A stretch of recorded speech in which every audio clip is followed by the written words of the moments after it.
వృషభ రాశి వాళ్ళందరికీ కూడా 28వ తారీఖు జనవరి నుంచి 3వ తారీఖు ఫిబ్రవరి వరకు ఏ పని చేసినా కూడా కొంచెం మానసికంగా అంటే కొంచెం ఆవేశానికి లోనవ్వడానికి అవకాశాలు ఎక్కువ ఉన్నాయి. చికాకు ఎక్కువ ఉంటుంది.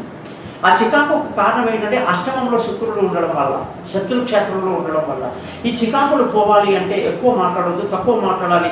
ఏ విషయంలో కూడా ఎక్కువ ఇన్వాల్వ్ అవ్వకుండా మీ తెలివితేటలు, మీ హార్డ్ వర్క్ మీతోనే ఉంటుంది. పని చేయండి, రెస్ట్ తీసుకోండి, ఎక్కువ మాట్లాడబాకండి. దానివల్ల మీకు చికాకులు ఎక్కువగా ఉంటాయి. అలాగే ధనస్థానానికి ఇంకా ఒక 4-5 రోజులు ధనం దగ్గర సంతృప్తికరంగా లేదు. ధన రాబడి విషయంలో ఇబ్బందులు ఉన్నాయి. అవన్నీ కూడా మీకు శుక్రవారం నుంచి అన్ని తొలగిపోతాయి. మంచి ధన రాబడి, కుటుంబంలో సంతోషము. ముఖ్యంగా పిల్లలు విదేశాలకు వెళ్ళాలన్నా, చదువుకోవాలన్నా, దూరంగా ప్రయాణం చేయాలన్నా కూడా తెలివైన నిర్ణయాలు అన్నీ ఏదైనా సరే ఇదంతా కూడా శుక్రవారం నుంచి మీకు బాగుందండి. అది కూడా గమనించాల్సి ఉంటుంది. చదువు విషయంలో కూడా మీరు జాగ్రత్తలు తీసుకోవాలండి. అలాగే బంధువుల స్నేహితుల సహాయ సహకారాలు పెద్దగా లభించదు. మానసిక ధైర్యాన్ని బాగా కలిగి ఉండాలి. విలువైన వస్తువులు, భూములు, వాహనాలు మాత్రం కొనడానికి మీకు ఈ వారం చాలా బాగుంది. చాలా సంతోషంగా, ఆనందంగా గడుపుతారని చెప్పేసి మనం చెప్పాలి.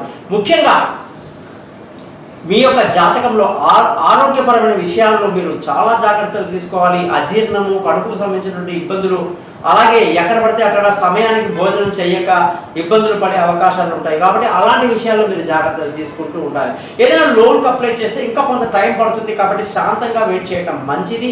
భార్యాభర్తల మధ్య కూడా ఎన్ని చికాకులు, మాటికి మాటలు పెంచుకుంటూ ఉంటే ఏదో ఒక చికాకు గొడవలు అవుతుంటాయండి. అది కాబట్టి ఎంత తక్కువ మాట్లాడుకుంటే మనకు అంత సంతోషకరమైనటువంటి వాతావరణంలో ఈ వారం మనం గడపవచ్చు.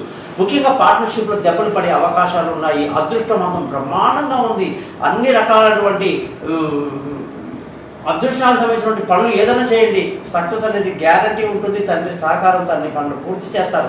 ముఖ్యంగా ఉద్యోగస్తులకి ఇంటర్వ్యూలో సక్సెస్ అవ్వటం, కొత్త ఉద్యోగాలకు ప్రయత్నిస్తున్న వాళ్ళకి ఉద్యోగం వెంటనే రావటం, అలాగే కొత్త ఉద్యోగాలకు ప్రయత్నిస్తున్న వాళ్ళకి ఆఫర్లు రావటం, ఇవన్నీ కూడా కొత్త ఉద్యోగంలో మారడానికి కూడా అనుకూలమైనటువంటి వాతావరణంలో మీరు ముందుకెళ్తున్నారని చెప్పి గ్రహించాలి. అన్నిటికంటే ముఖ్యంగా వ్యాపారస్తులందరికీ కూడా వృషభ రాశిలో ఎవరైతే ఉన్నారో వాళ్ళకి నష్టాలకి ఎక్కువగా అవకాశం ఉంది. అందుకే చిన్న తెలివైన పని చేయండి. మీ పేరు మీద ఉన్న వ్యాపారాన్ని మీ భార్య పేరు మీదనో, మీ పిల్లల పేరు మీదనో జస్ట్ టైం బీయింగ్కి GST దగ్గర వెళ్ళి పేరు మార్చండి, అంతే. మీరు మార్చండి, వెంటనే రిజల్ట్స్ అన్ని పాజిటివ్గా ఉంటాయి. అంతవరకు నష్టానికి ఛాన్సెస్ ఉన్నాయి.